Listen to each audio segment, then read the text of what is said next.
So looking back at all of it, and you're here today, Yeah, what yeah. would you change? One night I wake up, it was like 1 in the morning. I wake up and I have this deep pain in my chest, right? Almost like my chest felt like it was like caving in. And my wife's asleep right next to me. My kids are asleep in the room. And I wake up and I'm like, oh my God, what is this, right?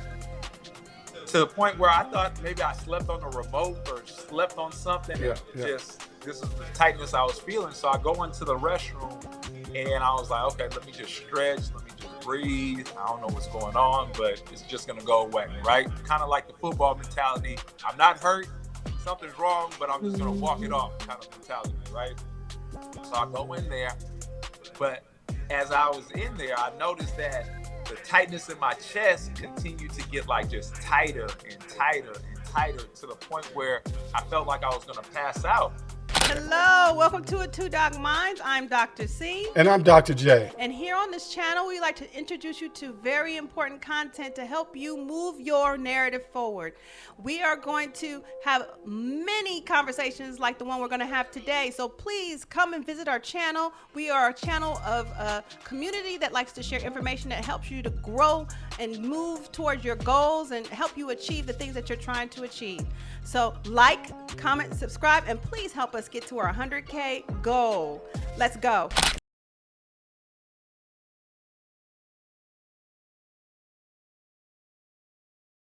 So we're excited today. We have Cat with Cat Fitness here with us on our live stream today. We're going to really get into his journey because his journey is inspirational to all. So a little bit about Cat. He's an entrepreneur. He's a motivational speaker. But most important, he is someone that truly is the epitome of changing, right? And you will talk about some of the things that he changed during his journey so that he can move forward in the right way. It's conquering your fears, changing your attitude and your perception, and then anything is possible. He has done that very well. So, Kat, welcome to the show. Welcome, Oh welcome, man, welcome. thank y'all for having me. Absolutely. We're excited to have you, but we really want to start from the beginning, right? We want people to know who you are. So tell us about those young years, the young Cat, the Cat that ran in the park, the Cat that was a teenager. Tell us about that Cat, where you grew up at, your upbringing, how did you become to be the person you are today? Man, well, I was born in Berkeley, California, in the Bay Area. I grew up all throughout the Bay Area. We lived in Oakland, Berkeley, Richmond, San Pablo, Pinole. So I've lived all throughout the Bay Area growing up. And I would say initially my family was like middle to lower class. Yep, yep. Growing up, my mom, she's actually from South America. So she came here right before I was born in her late 20s. Okay. So she was getting like adapted to the culture. My dad was born and raised in Berkeley, California. And growing up was a good time, but an interesting time, Um, growing up, typical family trying to make it in the United States. Like my parents, my dad was ex-military. So, he had a very like strict way of like how he wanted things done in the household. Yeah, yeah. My mom, she was, as I was growing up, she was figuring out how to make it in this new country, this new world that she was living in. Yeah, yeah. And we were getting by, you know what I'm saying? To the point where, as a kid, reflecting back at those times, you don't really realize the struggles you may have been going through. Like, I remember always having like these big blocks of cheese and at the house, right? And we make these like grilled cheese sandwiches, and you don't realize that you're getting that because you're on like assistance from the government to get these big blocks of cheese. Or you're getting the powdered milk at that time. I'm kind of dating myself now when they was giving away those kind of things. But as a kid, it was being a kid, you don't realize that, you're on the lower side of, poverty kind of lifestyle at that time. Yeah, absolutely. So, Kat grew up in, lower middle class, had two parents in the house, right, helping to guide you. How did that, set the foundation for who you are today? What are some of those foundational blocks that is set for you earlier on in your life? I would attribute both my parents for instilling a lot of what I have in me today. Like, for instance, like I was saying, my dad was in the military, right? So my dad, probably in his early 20s, broke his neck in the military where he was a paraplegic, right? Yeah. Oh, wow. And mind you, this was probably in the 50s when he broke his neck C2 through C4, and they said he was never going to walk again, right? So at that time, this is 30 years prior to me being born, but at that time, my dad told the doctor that, said he was going to never walk again, that he was a liar, and he was. Okay. Yeah. I like So it took him maybe a year before he could start feeling back into his toes and stuff like that, and was able to get the use of his hands again and be able to get out the medical bed. But that story, hearing that about my dad at a very young age was very inspirational to myself, right? It taught me the power of, mindset, essentially. Because if he allowed that doctor to tell him that he was never going to walk again, and he accepted that truth, that, this is the end all be all of my life, that I'm going to be in this bed for the rest of my life, then, we wouldn't be here having this story today. Yeah. So, my dad was a huge part in, you can do whatever you set your mind to, and being a living example of that. And then also seeing my mom come from a different country and kind of like just getting it out the mud, She didn't know nobody. She didn't speak the language here, but she knew she wanted a better life for her and her family, right? And she was willing to put in the work and do whatever it took to manifest that lifestyle that she wanted for herself and her family. And she did it, She was able to get a government job and not even speak the language at the time. Wow. So, but she really set her mind to, like, I'm going to pass this test. I'm going to study as hard as I can. And, she aced it, like to get into the postal service. It was one of those things that, hearing those stories, being around my parents as they were, living their lives and, doing the best they could, really instilling those foundational things inside of me as I grew as a kid. Right. So, I mean, basically, even though you may not have a lot of resources available, you had enough to get by. And more importantly, it sounds like you were given some of the best things that someone can get, right? It's some great traits, a lot of support, discipline, the value of hard work and never giving up, right? And believing in yourself. And as a young person, you're getting those core values. Then you hit high school. Tell us a little about that. Yeah. Oh, man. When I got into high school, it was funny because my passion at that time was playing football, right? And I took all those things that I got from my parents as growing up, working hard, having a great mindset, great outlook, and really took off with my football career all the way up until my senior year, when I actually got hurt. 3 games, it was 3 or 4 games into my senior season, I pulled my hamstring, right? At that time, I was ranked like fourth in the rankings for running backs in the Bay Area. And, it was one of those things where I was like, man, I can either, continue to pursue my dream, or I can just give up on my dream. And, I had to sit out maybe like 1 or 2 games my senior season due to my hamstring. But then, with sports medical doctor that I was dealing with at that time, I just put an ace bandage over my leg and grinded it out for the rest of the season, and made it the best I could. And, a lot of people look at those kind of things as like, dang, I had a scholarship online at that time that I wasn't able to follow through and get my scholarship, but that didn't discourage me from like continuing to pursue my dream. Playing ball at that time was like one of the biggest things that I wanted to do. And even if I had to go a different route to get to that goal, I was willing to, put in the work and go that route.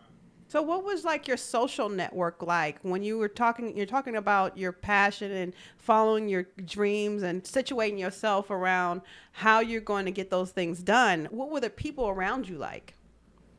You talking about my peers? Like, Yeah, In you high peers school, I was hanging out in with high at that school, time? yep. Man, typical kids, man. We was into all types of stuff. I'm not gonna sit here and act like I was an angel in high school or anything, because I got into all kinds of stuff as a teenager. But I knew my circle of people that like had the same goals as me, right? I had a best friend. I still have the same best friend, my boy GB. At that time, we were both pursuing our football career to, play college ball, even eventually wanting to go to like the pros and everything. And me and him were the type of people, well, I knew inside of him that he was willing to put as much work in that I was going to put in, right? Yep. So on that aspect, like when there was no practice or anything, we would be going out to the field and, running routes and doing football drills. And then we would go to the gym together and put in the additional work that we had to put in to make ourselves standouts, when it came to football. But not everybody was like that, right? Some people had natural skills that they just relied on their natural skills and didn't want to better their abilities, right? I knew that my average skills was good, but I knew if I just worked on enhancing my skills by, going to the weight room, putting an hour and a half, 2 hours into the weight room, going out to the field, running extra laps, doing sprints with parachutes and stuff like that, that was going to get me over the top to really stand out to these coaches on the next level. So me and him understood the value of putting in that extra work, the work that you don't see, that people glorify, that, it's the times that, you might not want to do it, but you get up and do it anyways type work. Yeah. It's that discipline, right? Yeah. Yeah, that discipline has been taught earlier on, that if I set my mind to something and I have that discipline, I can get to where I want. And that's what it sounds like. Those early traits is talking and is speaking to your journey right now. Right. Yeah, and going back to my childhood as well, is I saw that with my parents, right?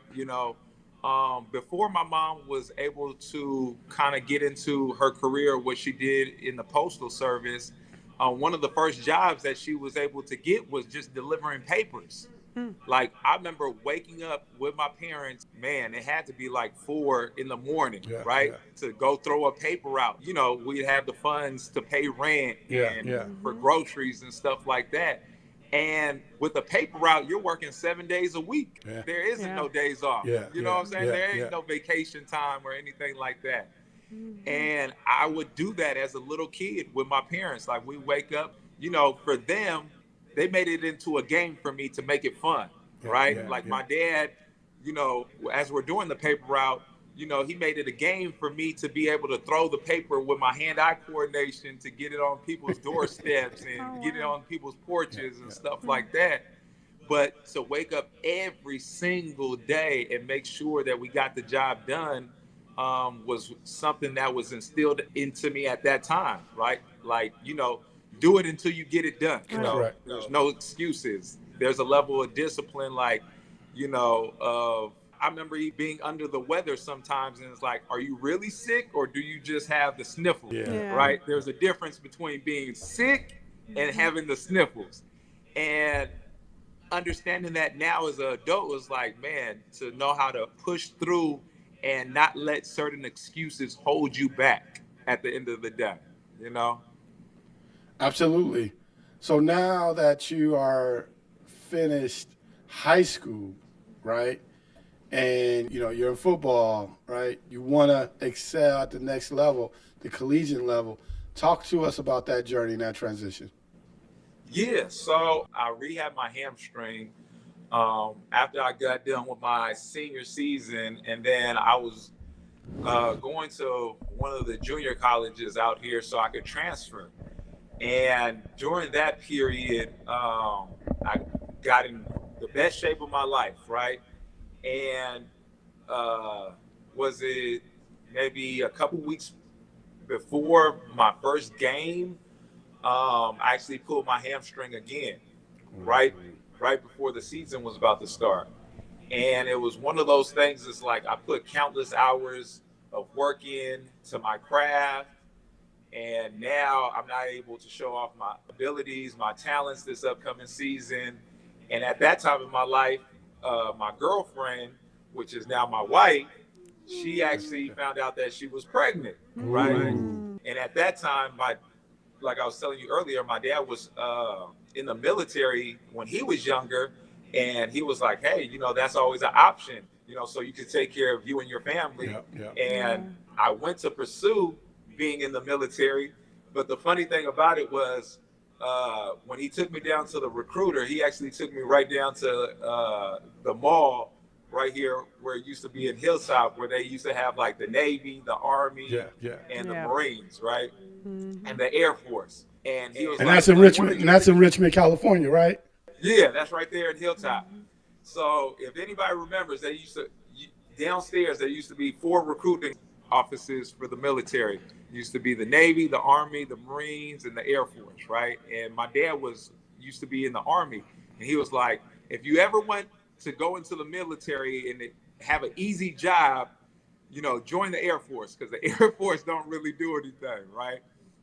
So I go into the building, I take the test for the Air Force, and it was one of those things where they looked at my test scores and were like, hey, you can pretty much get any job that you want in the military, right? You qualify for whatever job, because I scored pretty high on the test. And I was like, okay. So they were looking at, like, they do an evaluation of like your height, your weight, all the requirements to be in the Air Force. And they were like, due to your height, you're actually kind of overweight. You have to lose like 40 pounds, right? And I'm fresh coming out of football. So I'm in really good shape, and I couldn't see myself. How am I going to lose these 40 pounds that they're talking about, right?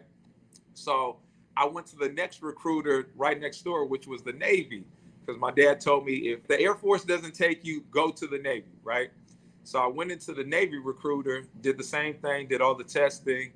And then once we got into, the physical side, where they were like, hey, we have to check you for your height, your weight, all your conditioning stuff. I was like, well, I had an issue with the Air Force. They said I was 40 pounds overweight based on my height. They were like, you play sports or something? I was like, yeah. They were like, you look like you're in pretty good shape. And I was like, yeah. They was like, we do body fat percentage. So based on your body fat percentage and your height and your weight, you qualify, right? And the only thing that stopped me from going into the military at that time was my recruiter couldn't promise me that I could be there for the birth of my son. That was one of the things that was a non-negotiable for me at that time. I was like, I want to make sure this is my first son being born. I want to make sure I be there. And when I was talking to the recruiter, he was like, yeah, I can't promise you that, once you go off to basic training, that you'll be able to get back in time if she goes into labor. So that's when I kind of veered away from going into the military, and then start looking into like corporate America and seeing how I was going to get a position into corporate America so I could have the benefits and everything to take care of my family.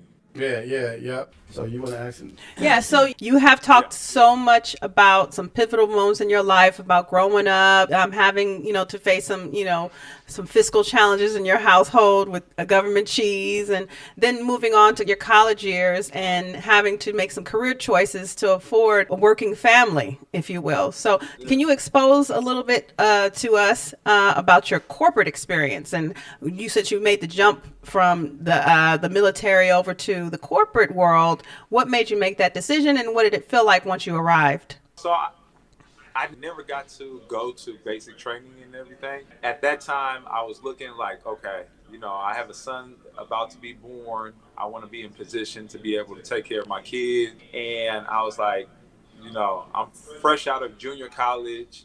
I don't even have my AA degree at this time. So I was like, hey, what are some of these corporate jobs that are, pay good enough for me to take care of my family and give me the health and benefits that everybody tells me that I need, right? And I started applying to all different places. At that particular time, I got a job at Costco. I thought I was making it good. A lot of people work for Costco. It's a good corporation in some people's eyes that, you could make a lifelong career, moving up the chains of, starting as a bagger all the way up until a supervisor, manager, whatever the case may be, right? Um, so I get hired there.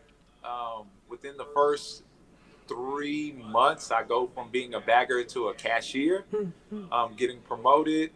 At that time, probably like 6 months of being there, my son is born. So I have a newborn. I'm working at Costco. I'm like, what's the next move? Right? I'm working there and I'm like, this is not the type of environment I see myself being in for the long term. Like, I could do all the skill sets that they wanted me to, but it wasn't nothing that I was passionate about. It was like, okay, I'm working at Costco. It's a 9 to 5 job. It's nothing special. So in a situation, I ran into one of my old high school friends that played football with me, right? And he ended up being a contractor for Comcast, right? And at that time, I'm probably like 20, 21 at the time. I'm still trying to figure everything out for myself. I'm like, man, what do I want to do with my life? How do I want to provide for my family? Like, these are all the things that are kind of like going through my head that I'm figuring out being a young man. And I'm doing it on the go. I'm learning as I go. Like, I'm figuring all this stuff out.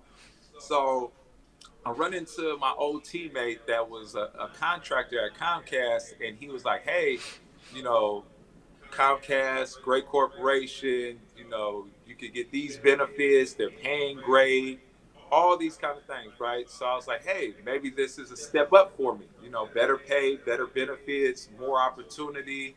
So I leave Costco to go over to Comcast. And I'm a field tech, so I'm out there installing cable, running lines to people's houses, doing everything that a field tech does. And maybe a year into it, the contracting company that I was working for that had the contract with Comcast actually lost it.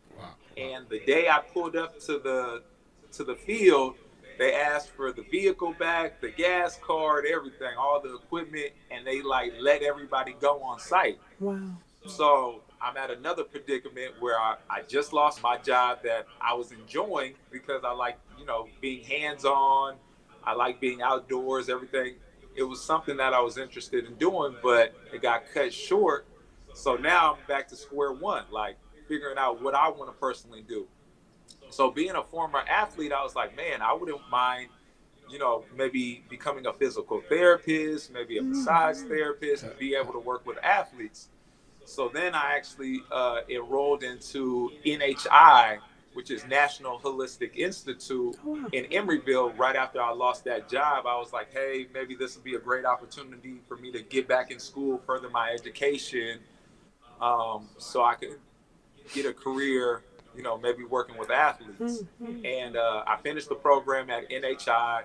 I got certified as a massage therapist, and then I wanted to go back to the junior college where I was playing ball at to actually work with the athletes out there at Contra Costa. But at the time, I was maybe like 3 or 4 months until they informed me that they wouldn't have the budget to keep me on for long term as a full-time employee.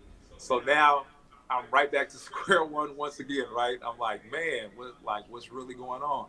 So the first business that I ever created for myself was my massage business. So at that time, I was probably like a year out of graduating from NHI, and a lot of places that I was looking to get hired at wanted like a year to 2 years of experience for being a massage Yeah, therapist, yeah. which I didn't quite have at that point. I was, building up my resume and everything.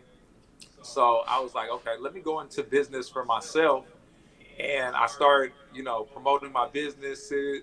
I created business cards where I went to all the local beauty shops and everything like that, setting up little signs, putting my business out there, going everywhere, telling everybody, these are the services that I provide. If you're dealing with any aches, pains, soreness, let me know. I'm a mobile massage service where I can come to you and, help you out with any of your issues. So that was going really good. I did that for, about a year. And then, people around me, I was still young. I was probably at this time in my early 20s, like 22, 23. Yeah. And a lot of people was like, hey, you definitely want to make sure that you have benefits for your kids. Like, I understand that you're an entrepreneur, but like, how are you going to take care of your kids when they need to go to the doctors and the dental and the optometrist and all these kind of things? And I was like, okay, maybe I should, do my massage on the side and go back into finding another corporate job that offered me all these benefits, right? So that's when I got back into corporate and I started working for places like AT&T, Comcast, DirecTV, and I spent 10 years of my career in marketing and sales and moved my way up the ranks. When I got into corporate, just starting off as a salesperson, becoming a supervisor, all the way until I got into the management role as well in corporate America. Yeah, no, that sounds like you did a lot. You kept working your way until you found something that fit. And as you were going in sales and marketing, it's a lifestyle that you have when you out there selling and marketing Oh, yeah. clients, the nightlife, the day life, all that stuff. Talk to us about how you managed through that. Yeah. So when I first got into sales, it was strictly commission based, Yep. right? So it was a mindset: either you go out and get it, or you don't eat to death. Like, you got to make it happen. And when I went into sales, I didn't really have a background in sales. That wasn't like my thing at all. And but it was one of those things where, as I was learning how to become like a salesman, quote unquote, I saw like my mentor at that time that was teaching me like how to be a great, in-person salesman, because we did a lot of direct marketing. I did from door-to-door sales to, setting up in Costco's. It's funny because it came back around where we were the people that actually set up the kiosks inside of the Costco's and stuff like that, where I previously worked, and I had to manage those kind of places. But it was one of those things. It's like my mentor showed me these steps, right? The steps of like having a sales conversation and how you can have a conversation with somebody to kind of lead them to understand why they need your service and products, right? And I was seeing like how he used his skill set and how he would talk to people and how people would almost sell themselves like, yes, I definitely need, direct TV or whatever the case may be at that time, right? And I was like, wow. I was like, I see the steps that he's taken. Like, it was 5 steps to a conversation that we used to have with people, right? You would have your intro, you would have your short story, you have your presentation, you'd have your close, and you'd have something called your rehash, right? And within each aspect of that conversation, you guided the person that you were talking with through this conversation to lead them to end up getting this product or service that you offer, right? And I was very good at having that conversation with people, right? To the point that's how I was able to move myself up into a supervisor and then eventually be able to run a team myself and teach others how to have these conversations, presenting these products and services. And it was a very humbling experience at first, because not coming from that background, being nervous, talking to people, not having that skill set initially was one of those things that I knew I had to develop. Just like sports, I just had to put in some extra Yeah, work, yeah, some extra effort, take the time to really hone in on the skill set of finding how it worked for me, right? I couldn't be my mentor and how he talked. I had to find out how it really, like, how to embody that role for myself.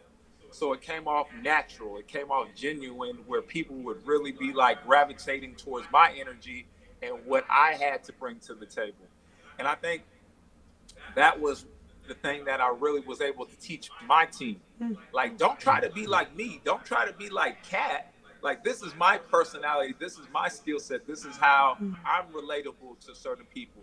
You have to look within yourself and find out. You have to allow your true self to shine and come out with people, especially in the sales world, because it's a relatability kind of thing. Right. People buy from you because they like you, right? They don't necessarily, I would say like 70 to 80% of the time, they probably don't even want the product or the service. You know what I'm saying? But if you're really good at what you do because of your personality and, the things that you bring to the table, people gravitate towards that, and that was one of the things that I was really good at teaching my team at that time, was to make sure that they let their personality and everything come through and allow people to gravitate towards that. Absolutely. All right. So you made it to become a sales manager for a team, right? What's next for Kat?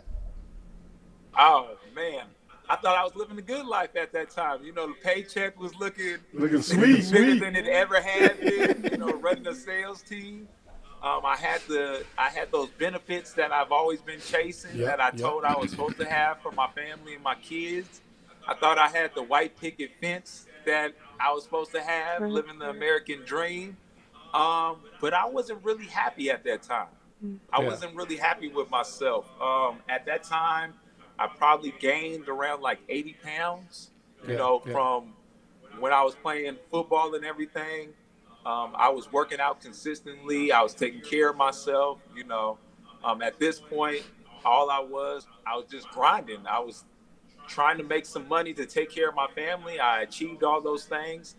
But in that process, I developed some habits that didn't necessarily benefit me, right? I started drinking more, to kind of deal with the stress of, my 9-to-5 job in corporate America and stuff like that. It was just things about myself that I was developing mentally. Like, I was going through anxiety. I would have points in my mid-20s where I started suffering from anxiety. I started suffering from depression. And instead of talking about these things, I kind of just self-medicated. And what I mean by self-medicated, I didn't, take any kind of like pharmaceuticals, going to the doctors, because I didn't want to get on the antidepressants and all that kind of stuff. So I would drink. It's very common to see in social settings in our community, people that just drink and just party, right? And I would use that to kind of mask everything that was going on internally with myself at that time. So on the exterior, everything looked good. I'm driving a brand new 2003 Cadillac CTS on rims, and, being able to go on vacations with the family and have fun and do all these things. But inside, I was kind of like, I was depleted. I was burnt out. I wasn't happy with myself. I was looking in the mirror every day at a person that I couldn't recognize. I didn't recognize that person anymore. I wasn't that person that was doing something out of, passion. When I was playing sports and doing those kind of things, I had a passion for it. So it didn't even seem like work. Getting up and going to the gym and going out to the field, all that stuff, I would do that 7 days a week, hands down, because I loved it and nobody forced me to do it. I didn't have to have my dad tell me to get up and go to the gym and lift these weights, or, get up and go for a run to get in shape. It wasn't one of those things. It was something that I truly wanted to do deep down inside. So I made it work. And going to work was the total opposite. Like, I could do it. I had the skill sets to do it, but every day was like a struggle to really just like, here we go again. Absolutely. You know what I'm saying? Like, got to go to the office. I got to do all these things. And like I said, I pushed through because I knew that's what I was supposed to do for my family. But yet and still, it was something that was eating away at me on the inside. Yeah, I mean, having to deal with that, right? Like people say, on the exterior, to your point, everything looks perfect, right? Everything seems to be good. Interior self is saying, I'm struggling. Going through that, you had to hit a wall, right? Yeah. Did you hit a wall during that time? How did that happen for you? Yeah, I definitely hit a wall at that time. So I would say it was 2014, the summer of 2014. I just came over. I was at AT&T working for corporate, and I went over to Comcast again because one of my managers at the time, he transferred over there because they had a better benefit package. They had a raise for him, and he was like, hey, there's some opportunity over here. I'm about to transfer. If you want to come with me, I'll put in a good word for you, and we can both transfer over here and go get this money, right? So I was like, okay. I ended up transferring over there. I was in the midst of getting a promotion, and I have a health scare, right? At this time, I'm 30 going on 31 at this time, where I had to get rushed to the hospital. So what happened was one night I wake up, it was like 1 a.m. I wake up and I have this deep pain in my chest, right? Almost like my chest felt like it was like caving in. And my wife's asleep right next to me. My kids are asleep in the room. And I wake up and I'm like, oh my God, what is this, right? To the point where I thought maybe I slept on the remote or slept on something. This is the tightness I was feeling. So I go into the restroom and I was like, okay, let me just stretch. Let me just breathe. I don't know what's going on, but it's just going to go away, right? Kind of like the football mentality. I'm not hurt. Something's wrong, but I'm just going to walk it off kind of mentality, right? So I go in there. But as I was in there, I noticed that the tightness in my chest continued to get like just tighter and tighter and tighter to the point where I felt like I was going to pass out. And right before the moment that I felt like I was going to pass out, I was like, man, I need to get my wife's attention because I don't know what's going on, but I don't want nobody to find me in this bathroom in the morning time and I'm no longer here type thing, right? So I go in the room, I shake my wife. I'm like, hey, babe, I think you should call the ambulance. I'm not feeling good. I don't know what's going on. I can barely breathe. I got shortness of breath. And she's known me since high school. So she knows the tolerance I have for pain and how I don't really like going to the doctor. So if I say call the ambulance, like she was at high alert. She was like, she hopped right out the bed. She calls 911. The EMT comes and they start taking all my vitals and they're like, hey, from all your symptoms, it looks like you're having a heart attack. We need to get you to the emergency room right now. And they load me onto the ambulance. They rush me down to emergency. They start doing all these tests, right? Due to all my symptoms. I'll never forget this day because out here in the Bay Area, we had an earthquake that day. So it was like the Napa earthquake back in 2014. I was actually in the hospital bed in the emergency room while the room started shaking like this. Oh my goodness. I thought I was checking out at that moment. I was like, oh my God, I'm out of here. Like the room started shaking. I thought it was the end for me. And luckily it was just the earthquake. And, the nurse came in there, it was like earthquake. And, they continued to do their tests. All the tests came back. And the crazy thing about it was they couldn't find anything that was going on. Once they hooked me up to all the monitors and everything, I wasn't having a heart attack at that time. But I was still feeling this pain in my chest, right? So I asked the doctor at the time, I was like, hey, if it wasn't a heart attack, what was it? And they were like, we don't know. If you continue to feel this pain in your chest, you might want to see a specialist. You might want to see a cardiologist. So I set up an appointment because the pain wouldn't go away. I felt this deep tightness in the middle of my chest. So within probably like 3 or 4 days, I scheduled an appointment to go see a cardiologist. Mind you, when I get to the cardiologist, he's looking at my file and he reads my last name. And he was like, Catley, right? He was like, huh? He was like, do you know a Gladys Catley? And I was like, yeah, that's my grandmother. My grandmother passed away 20 plus years ago, right? But the gentleman that was seeing me was the same doctor that used to see my grandmother 20 years ago due to her heart issues and her health issues that she had going on in her life at that time. So he was like, oh, I'm very familiar with your grandmother. I actually went to her funeral. I knew her health issues when it came to her heart and all that kind of stuff. From what you're telling us, it sounds like you might have a congestive valve going to your heart, where it's a blockage, where we might have to put a stent to open it up to get more blood flow to go to your heart. It might be clogged, and that's the tightness that you're feeling because you're not getting enough blood flow to your heart. But we have to do a stress test to see prior to doing any kind of operation.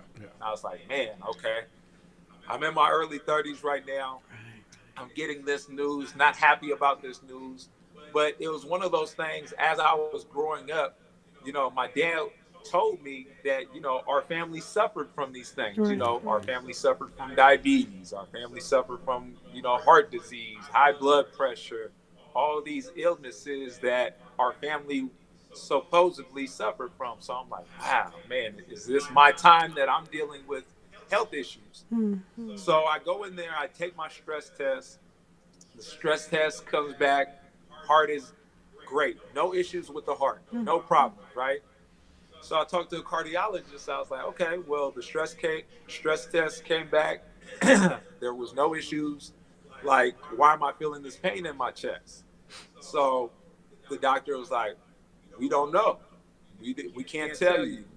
You know, it's nothing that our tests are showing that, you know, show that you should be having any kind of pain. It's not heart related or anything. I was like, okay, well, what do you think I should do? So the doctor at that time was like, hey, you know, the only thing that I could recommend right now is probably, we could obviously see that you're overweight. Maybe you want to lose some weight. And that probably help with, you know, some of your issues that you're dealing with. But besides that, you know, we don't have anything else that we could do. So I really took that to heart at that time. Like, it was one of those things, like, I had like a reflection over my life. I looked and was like, man, I'm in my early 30s. You know, I have a wife. I have 3 kids at the time. And I'm suffering from these health issues. Like, I really need to make a change. I need to do something different. And that's where I started taking the steps to really focus on my health and putting myself first.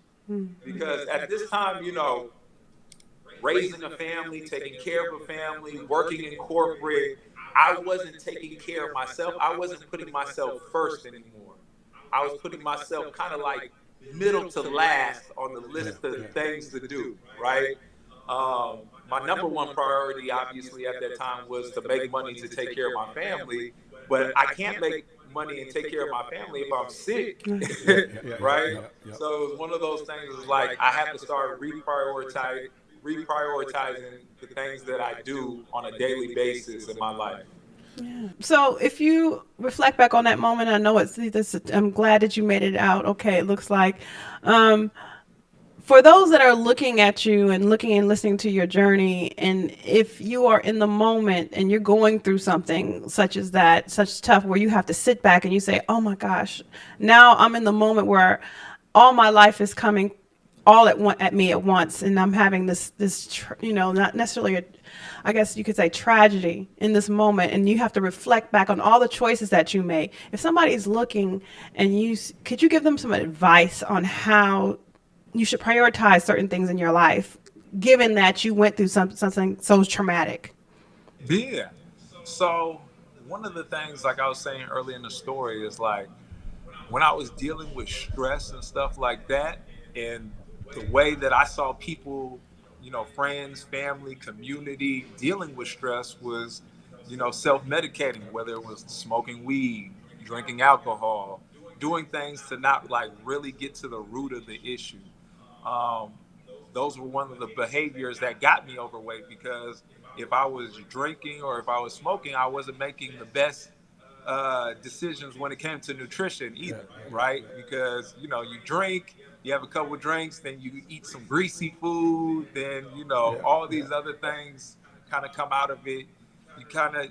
You just think it's like regular life at that point, because so many people do these things around you. I would say one of the things that really worked for me is like really honing into what was going on with me at that time. Like, why was I started asking myself, like, why was I depressed? What were these issues that were bothering me? Why was I scared to address these issues and deal with these issues up front? And once I started looking within myself and really answering those questions, like, man, I'm depressed because I'm going to a job that I really don't care for. You know what I'm saying? Like, I have to create this character to go into work to maintain this lifestyle, right? And having the stress of becoming this character that I really wasn't at the time weighed on me, because I wasn't really that salesperson, right? I could act like I was the salesperson. I could put on this character. I could become this salesperson that I needed to be, or become this manager that I needed to be to survive. But that wasn't the essence of who I was, right? And I really had to just look at certain things as like, okay, who am I? I had to ask myself that question: who am I? What am I doing right now? Like, what am I passionate about? And through that journey, I always look back at when I was a student athlete, right? I was like, that was some of the best times of my life. Mind you, the only other time that I was actually overweight was when I was a little kid, when we were kind of like, growing up. My dad and them would, like cook and everything, but I would also eat a lot of junk food. At a younger age, I was actually overweight until I got into sports and like middle school and stuff like that. And then I lost all the weight, felt amazing all the way through college. Then after college, gained all this weight going into corporate America. So revisiting, focusing on my health and my nutrition and everything, and getting myself back, losing 70 pounds in 6 months was a huge part of my journey, because it allowed me to look at myself and say, hey, it's okay to put yourself first. Even though you got all these other things going on, you got your family, you got your career at this time, you have to take care, you have to manage this team. Like, it's okay to put yourself first, right? And once I gave myself permission to put myself first, that's when my whole life started to change. That's when I started to gain momentum to really understand that, okay, if I could put myself first and understand that the people around me, my family, my wife, my kids, everybody is just gonna see the best version of myself if I put myself first, versus seeing me put myself at the bottom of the list, because I don't want this to be an ongoing thing like I've been seeing with my own personal family, right? Because in my family, my dad suffered from diabetes. He suffered from dementia. My grandmother suffered from heart attack and heart issues and dementia. And they were always putting other people first and not their health first, right? So it was one of those things that I was at a point in my life. It was like, okay, do I want to continue this cycle that I see within my family and friends and just community around me? Or do I want to break away and do something different? So that was one of the things that I really looked at and was like, okay, I need to get to the root of a lot of these things that are going on within me. Absolutely. So that'd be the biggest change for me. That was perfect. So you now are at that point in your life where you're at a decision point. We call that a fork in the road. Yeah. Do I go back to work and go and stay in that depressed state doing something I'm good at but I don't love? Do I go and get those benefits so I can continue to drive the nice car, right? My Cadillac, right? We all got dreams of driving that Cadillac, right? Yeah. Do I not prioritize my health? Do I continue to drink, right? So you're at that fork in that road because you're literally at life and death decision. What happened? What was your next step? What did you decide? Man, so I was still working in corporate when I lost my initial 70 pounds, right? So I was talking to my wife at the time. I was like, hey, babe, I'm feeling the best I've ever felt physically in years, probably in the last 10 to 12 years since I was, playing college sports. And I was like, I think it's a time for a change, right? And she was like, okay, well, I've moved from one corporation to another and it hasn't been any issues. But I was like, yeah, I think I'm going in a different direction now. She was like, what do you mean? I was like, I think I want to get back into, sports and training and stuff like that. And she was like, well, you haven't been doing that in years. I was like, I know, but that's something that I really love. Like, you know what I'm saying? Like, I really enjoy this, and then also, when I was in college, I was also helping people strengthen, condition, train back then as well. So I would help other athletes get stronger, get faster at that time. And that was one of the funnest times of my life, right? Helping other people get stronger and faster. And I had a real good act for seeing where people were deficient, what skill sets that they needed to develop to get them to like the next level, right? So I was like, I think I want to get back into training and specifically to help people that are suffering with, weight loss issues. I want to really focus on that because that's kind of like where I just came from. And I could see how much of a game changer that was, not only for me physically, but as I was doing that transformation, how it changed me mentally and spiritually at the same time. So she was like, okay, well, what does that look like? Like, what's stopping you right now from pursuing that? And I said, to be totally transparent with you, it's my time. I'm giving so much of my time to this career, to this job. They're looking to promote me again.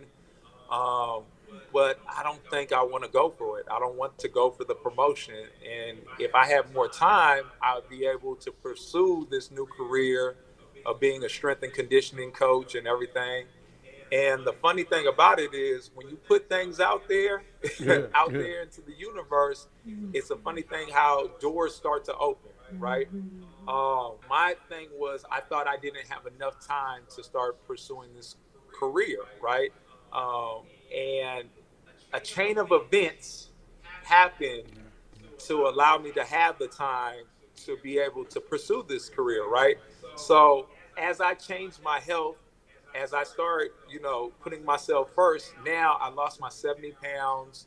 I'm going to the gym on a regular basis, whether I have to go on my lunch break or go after work. I make sure that this is part of my daily practice, right? That I'm making sure that I'm prioritizing myself.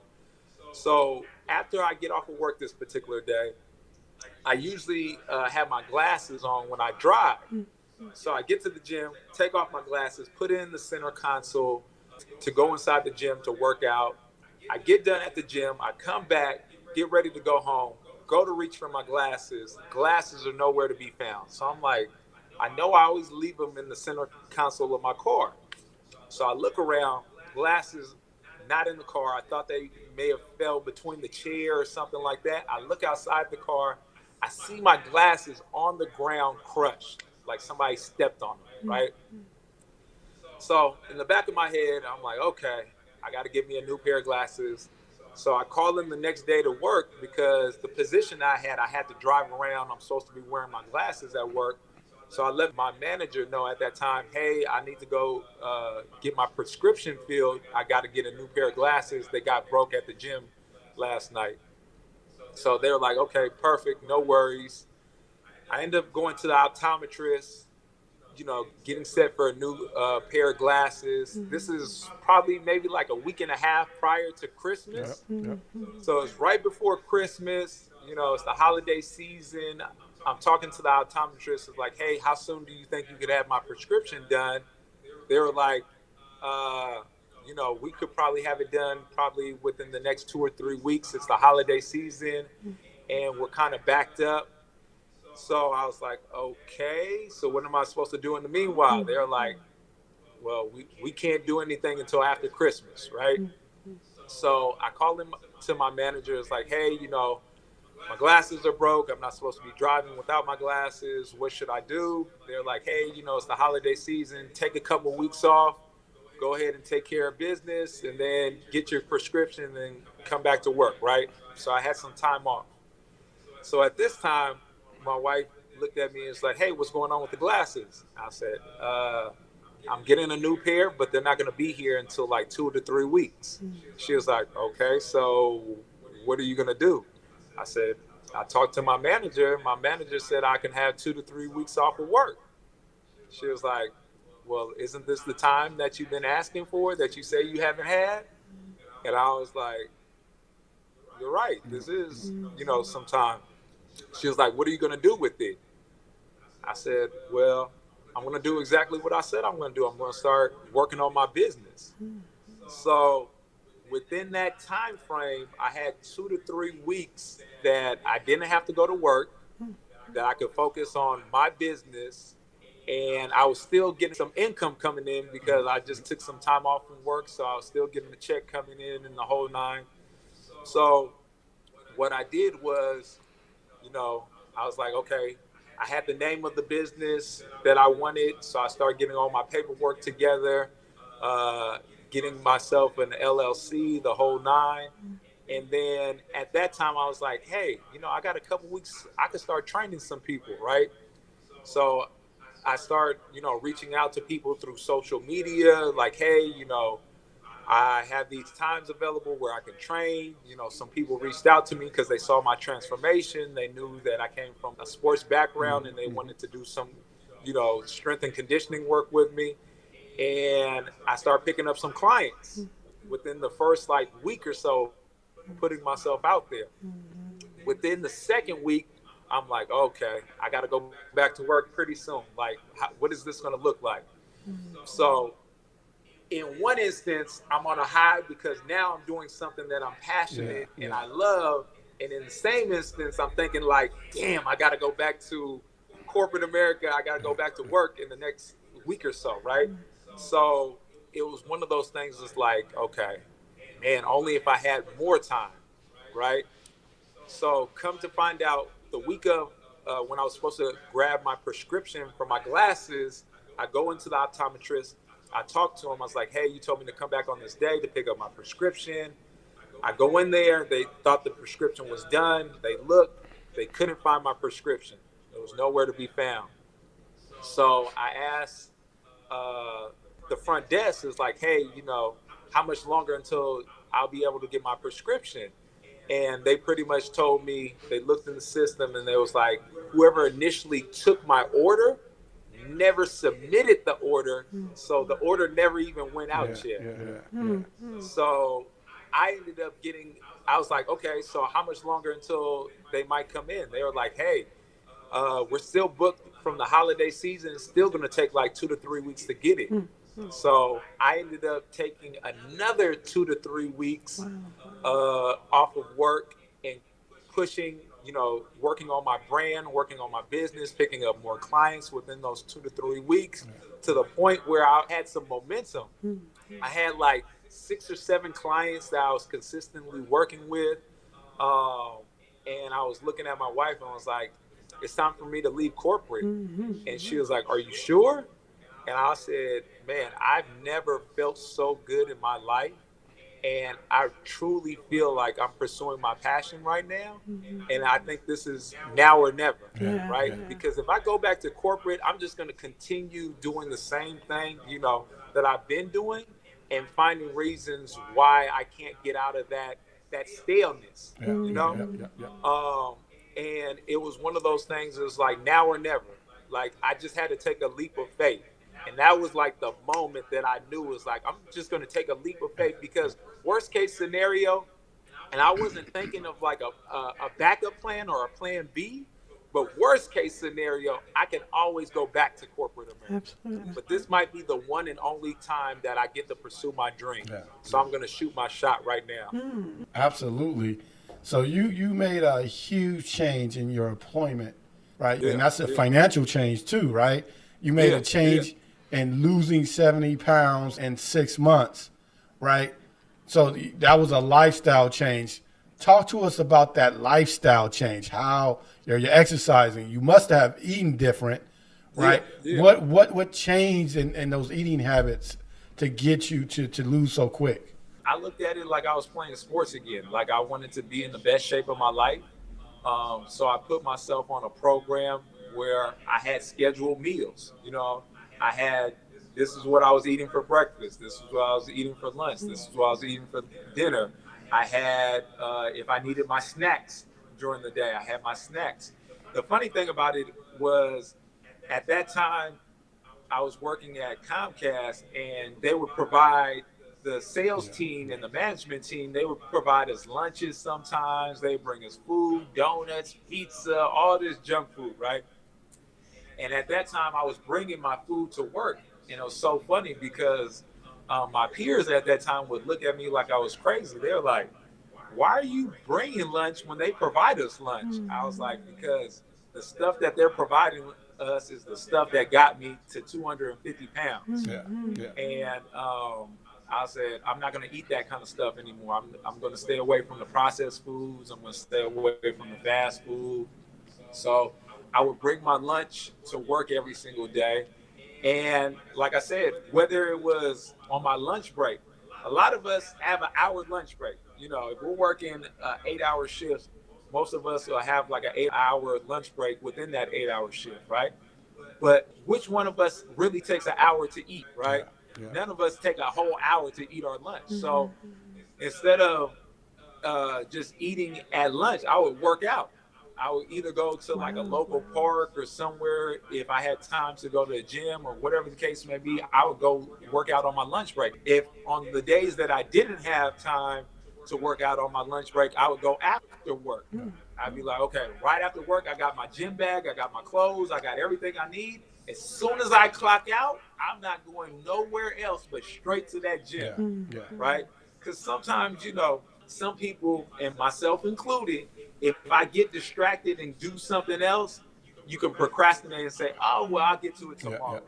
Or I'll get to it on Monday next week, right? It'll be Tuesday of this week, but we'll say we'll start next Monday.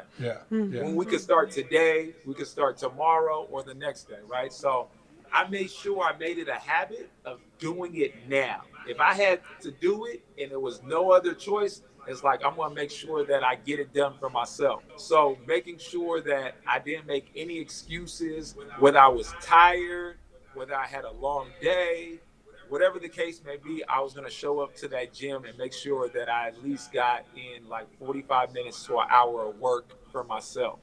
That I was investing in myself. A lot of people, you would expect, that would be a very difficult transition. But for the people that are around you, can you speak about how people had to be around you, had to accept your lifestyle change? How did it impact everybody around you? And you still pursued it. You still said, I'm going to do this with or without your support. How did that work out for you? Influenced some people, and some people it pushed away.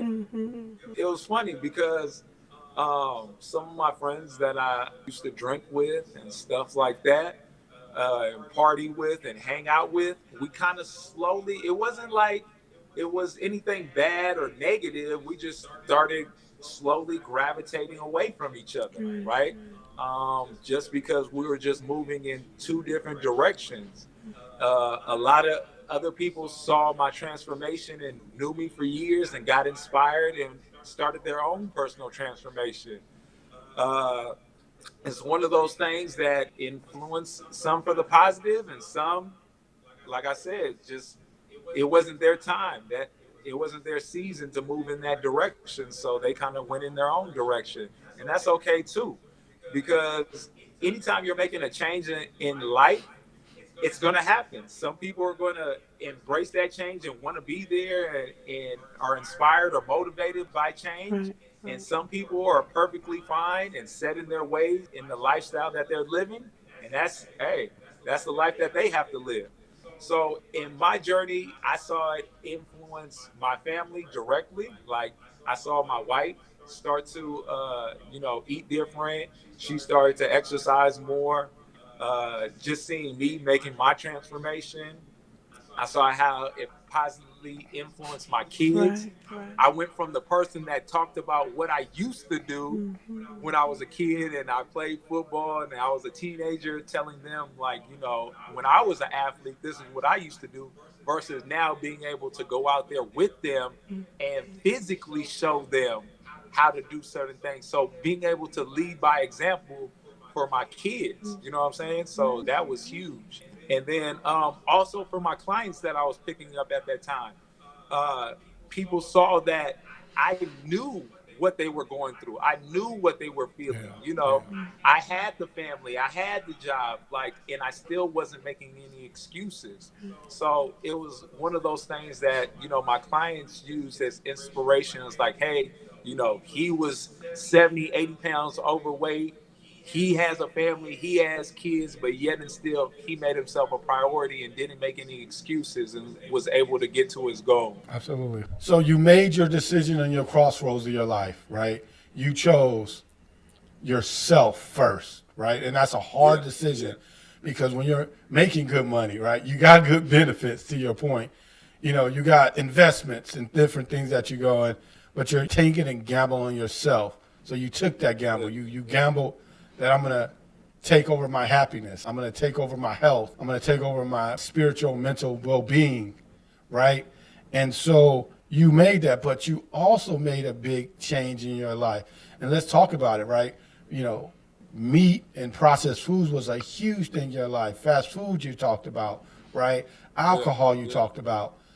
Talk about what you did next with those things. Yeah. So probably a year after I became a trainer, I was taking my sons to the barbershop, and we were at the barbershop, and one of the barbers asked me, they were like, do you know anything about being a vegan? And I was like, vegan? And he was like, yeah. He's like, I just transitioned to becoming a vegan, and I wanted to get some recommendations from you because I know you're a trainer about how to build some muscle. And at that particular time, I never heard the word vegan. That's not like a common word in the community that people use. Yeah. I heard a vegetarian, but I never heard a vegan. So I was assuming that's what he was talking about. I was like, oh yeah, vegetarian? He was like, nah, not vegetarian, vegan. And I said, what's that? He was like, well, where you don't eat any meat, any dairy, nothing that comes from an animal. And I was like, okay. I was like, I'm not familiar with that, but I said, that sounds interesting. He was like, oh man, he was like, how you a trainer and you don't know nothing about being no vegan? So it prompted me to okay, I was like, I'm not familiar with it, but let me do some research because it's probably going to be other people, other clients that are going to be asking me questions about being vegan, right? So I was like, I looked into it. I did some research. I was like, look interesting.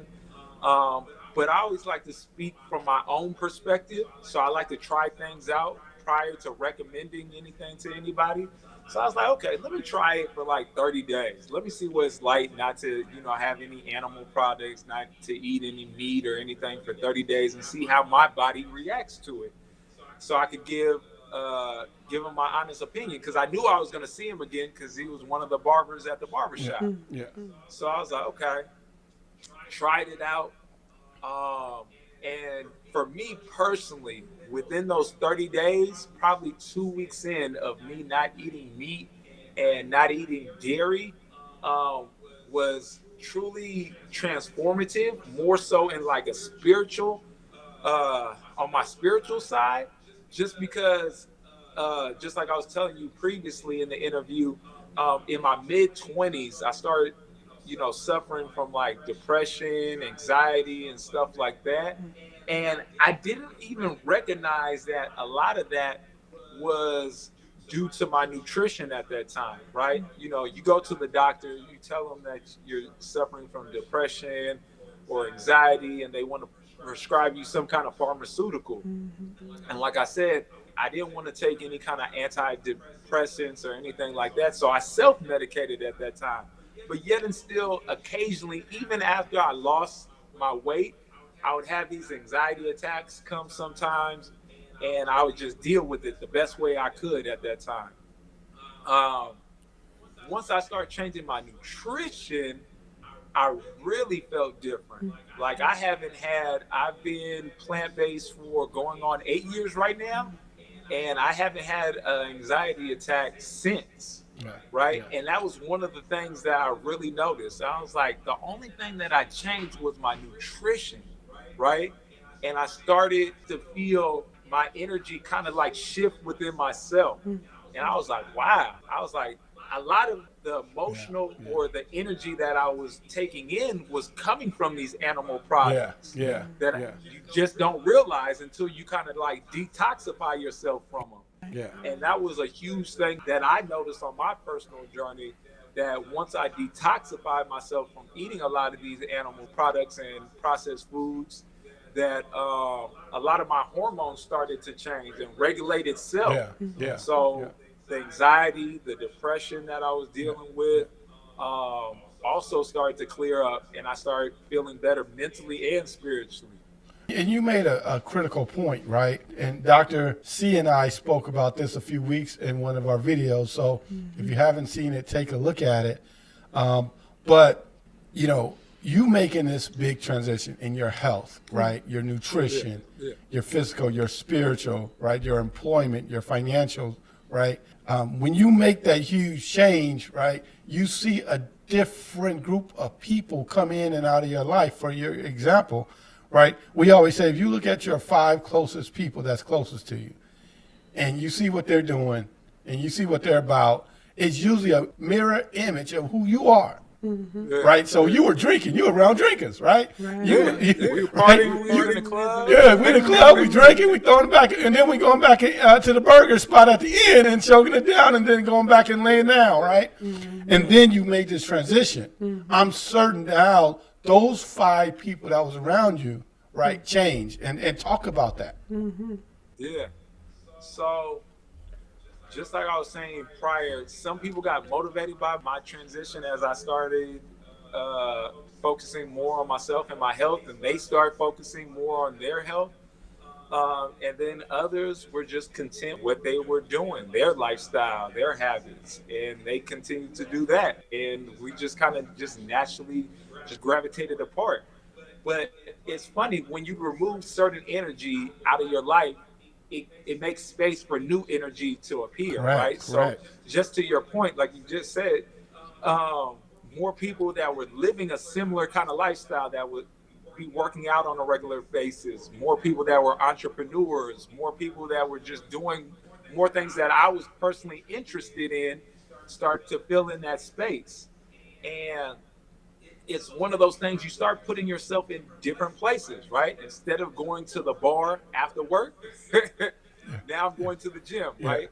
So I'm hanging out with more people that are into that healthier lifestyle at the gym, making friends, having different conversations on where I'm at in my own personal journey, stuff like that.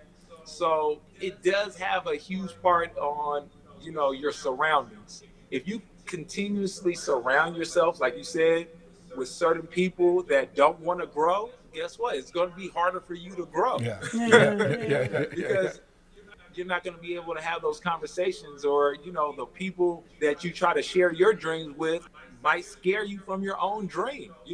I know for me personally, like I don't share certain things with people that I don't think are able to understand or give me valuable feedback, Right. Yeah. Right. just because, I don't want to plant any seeds of negativity Correct. within Correct. that. Right. You know what I'm saying? Correct. Like, you could tell somebody like, oh, I got this big dream to do X, Y, and Z. And they're like, well, the economy is bad right now. You don't want to do this and that. And then your dream starts to Yeah. just dwindle. And you're like, oh, maybe it is a bad time in the economy and this and that, and start making excuses versus somebody that is a dreamer like yourself. And you share this big dream and they're like, oh, well, you can qualify for this grant, or you might want to go talk to this person. You want to get your website started, and Yeah. you know what I'm saying? Yeah. It's just a different exchange of energy. Correct. So, Yeah. So making I'm sure.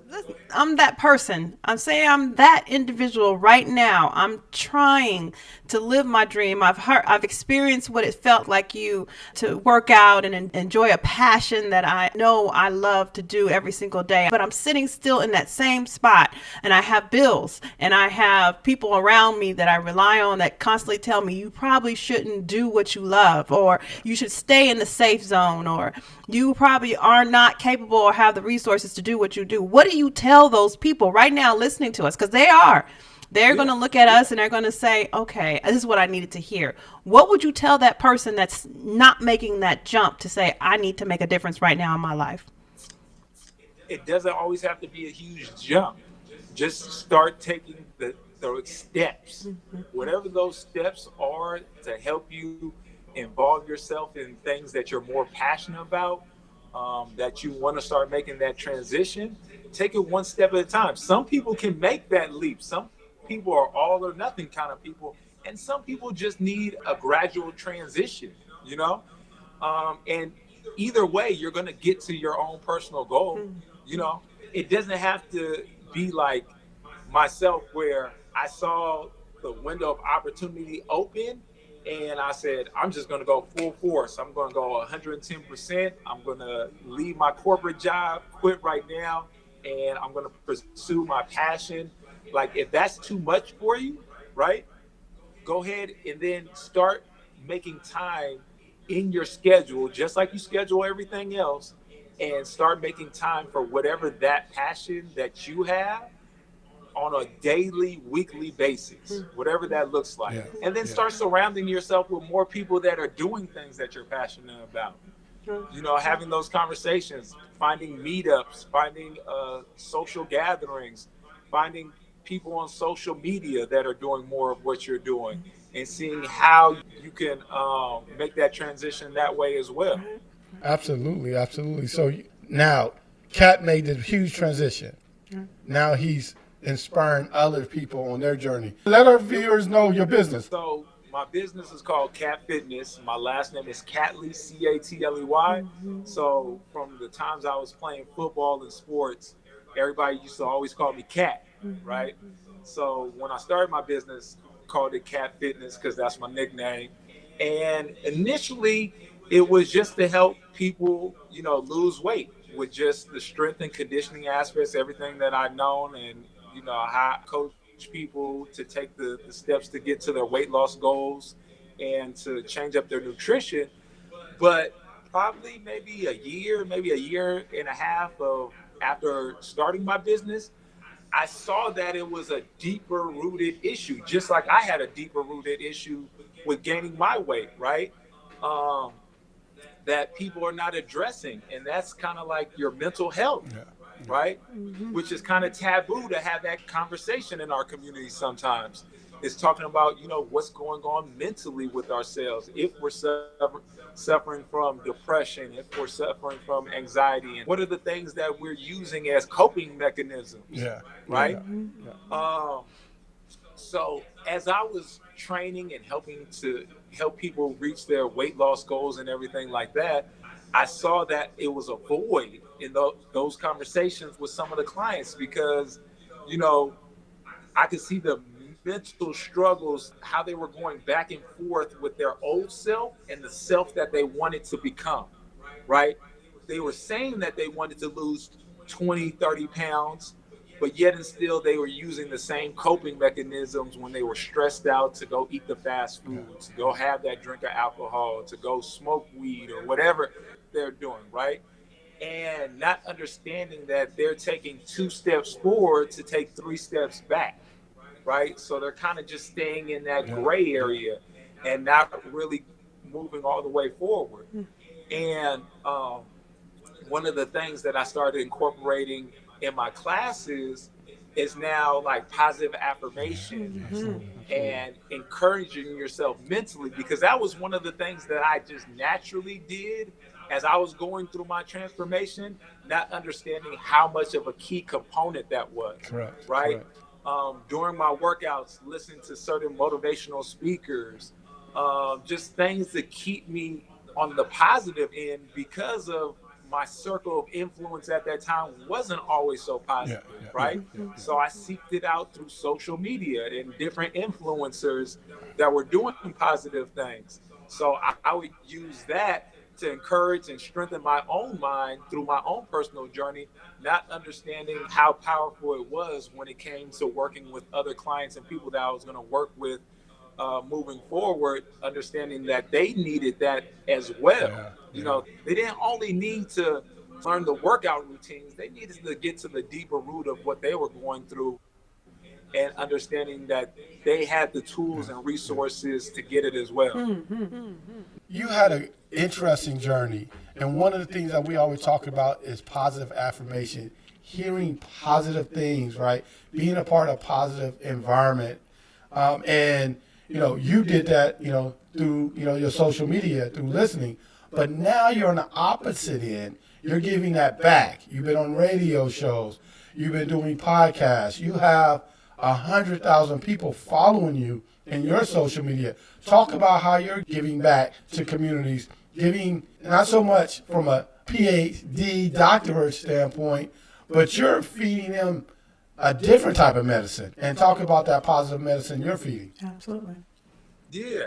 So, you know, back in the day, I knew I could influence people when I was playing sports, and when like we would go out and party and stuff like that and have fun, right? You could influence people in a positive way, or you can influence people in a negative way, right? Absolutely. So all the things that I was doing in my past, when I was influencing others to maybe drink and do other things that weren't feeding them mentally, spiritually, or physically, I started taking the same skill sets and doing it on my social media platform in a positive way, right? When I made that transition to being plant-based, right?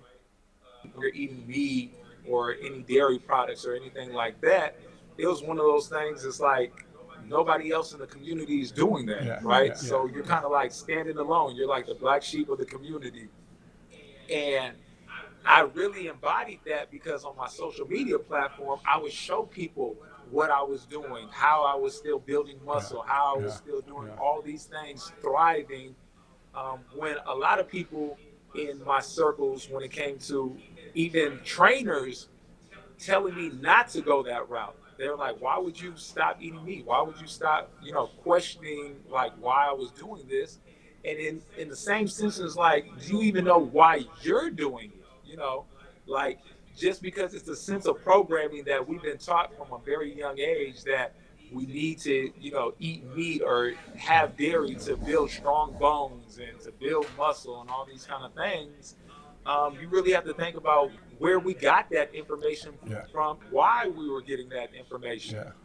So even when my friends that were trainers were telling me not to go that route, I was feeling so good that I continued to do it, even though, you know, nobody around me was, you know, living that particular lifestyle, and making it positive for other people in our community to see that it was okay to be different, right? Because sometimes that's the hardest thing to do, is to do something different that everybody else within your community is not doing, right?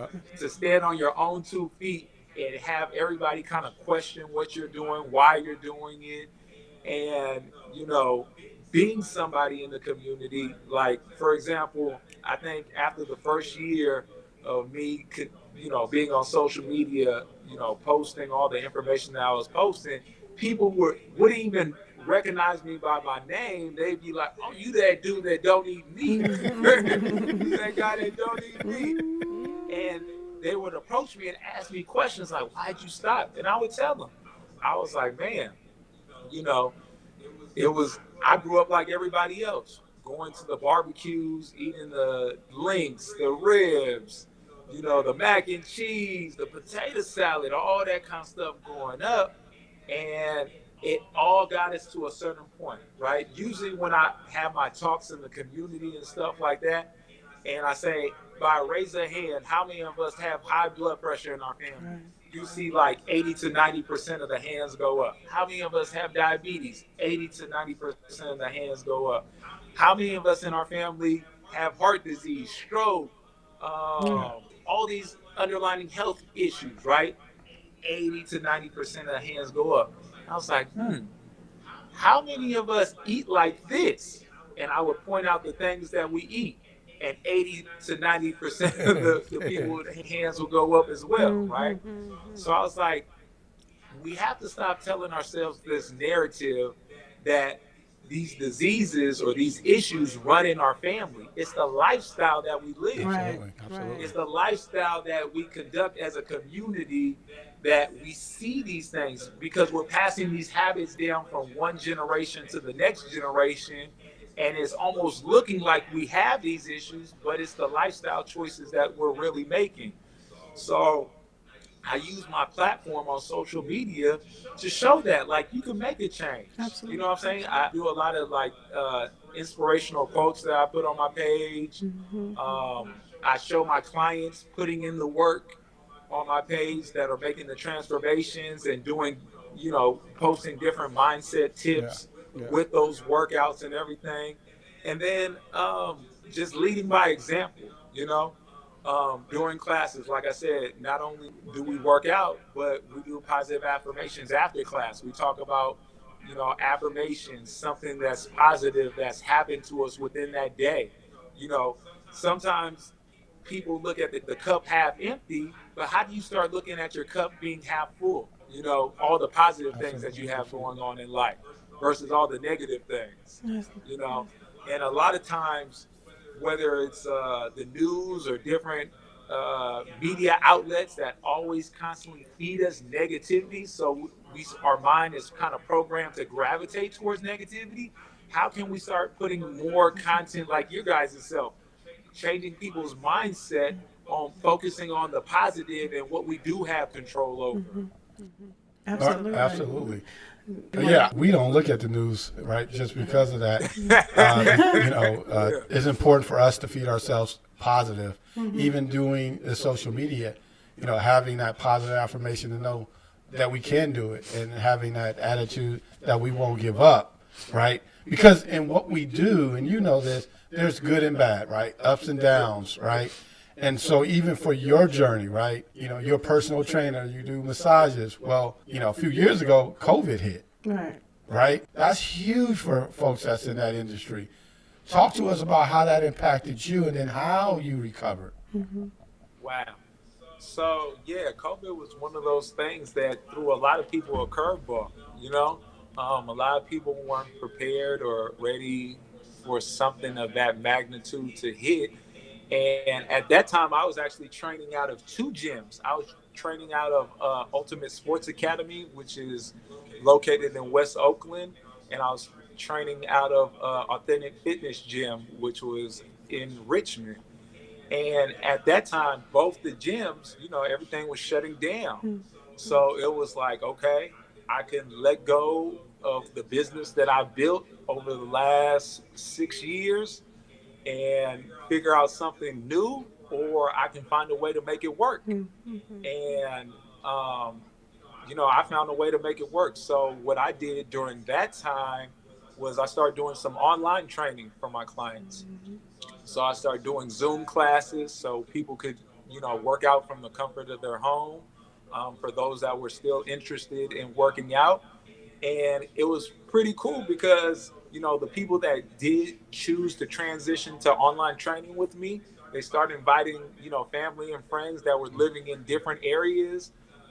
Because it was on Zoom, I could train people in LA, Sacramento, in other states, because all they had to do was log in at the time um, that we were doing class, and we had access to more people. So I started doing that. But yet and still, it was one of those things that I really enjoy the human interaction with people. So when things started to open back up, I actually had a home gym, which you guys are in my home gym right now. So I had clients coming in, as things slowly started to open back up. I started doing one-on-one training again from my home gym.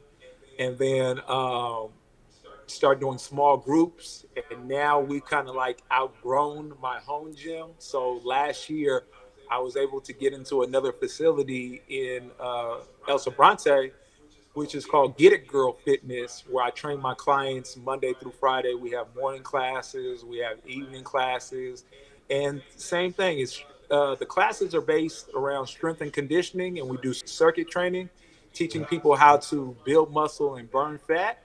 But then we also talk about, the mental aspect of what people are going through as well.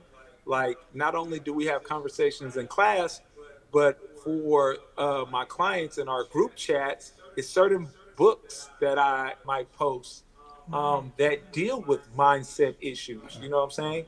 Positive affirmations that you can tell yourself on a daily basis to kind of help, empower yourself to take back the control of the program that you have over your own mind, instead of allowing other people to program your mind with other thoughts that might not serve you. Absolutely. So looking back at all of it, and you're here today, Yeah. what would you change? Oh, what would I change? I can't really say I would change anything. Everything that happened from working corporate America, from me getting hurt in football, from me growing up eating all the junk food, processed food, gaining weight, drinking alcohol, all that kind of stuff. That made me the person I am today. So if I changed that, I wouldn't be the person I am today. So I really embody that. It's like, our life experiences, whatever we may be going through at this particular time, just know it's a lesson in it. And it's a skill set that you're developing. Absolutely. It was certain things that I did develop in corporate America when I was working there. I didn't like public speaking, right? But not knowing my future self would need these public speaking skills that I would develop, you know, within that corporate America job. So everything that I look back and I reflect on, it was a lesson at that particular time in my life that I really needed to take away. And it's dope kind of connecting the dots to see how everything kind of flowed together to get me to this particular point. But I also tell my clients that too, like, whatever you're going through in this particular chapter of your life, don't let it define you. You know what I'm saying? Just use it as a lesson to be able to move forward and get to whatever your ultimate goal is in life. Absolutely. Yeah, I mean, we all can learn from the positive and the negative things that happen in our lives. You take every moment to learn from it and grow from it, right? Whether you're winning, you can learn how to dominate better. If you're losing in something, you can learn how to tweak things so that you can get better. There's always a time in your life where you continue to grow, learn, and really find yourself and continue to build on yourself. So it sounds like you're doing that very well. Now, if someone wants to get in touch with you, right, want to know about your massage business, want to know about your workout business, want to just follow you on your social media so that they can be inspired too, how would they do that?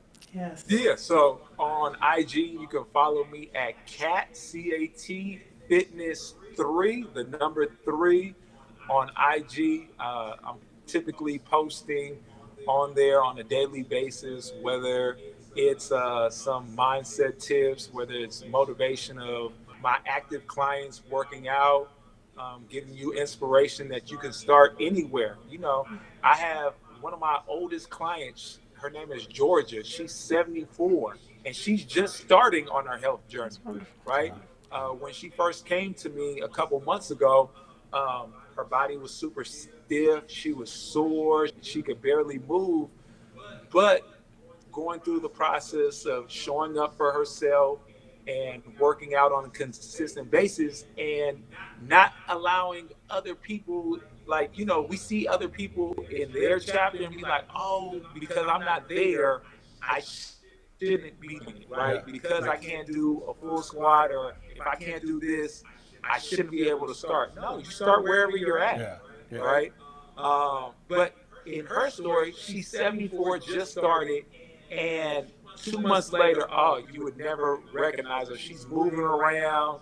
She has all this extra energy just because she got started. She knew she wanted a better quality of life in her later age, so she knew she had to do something different. She knew she couldn't sit around anymore. Absolutely. And that's with a lot of my clients. They know that they're in a particular chapter of their life that they know that there needs to be some kind of physical change. So they show up, they start wherever they're at, and they work as a team. You know, it's a team environment. They all motivate each other. They keep each other accountable, which is super cool to see, because it's become a family more so than just going to the gym and just working out. It's really become a culture.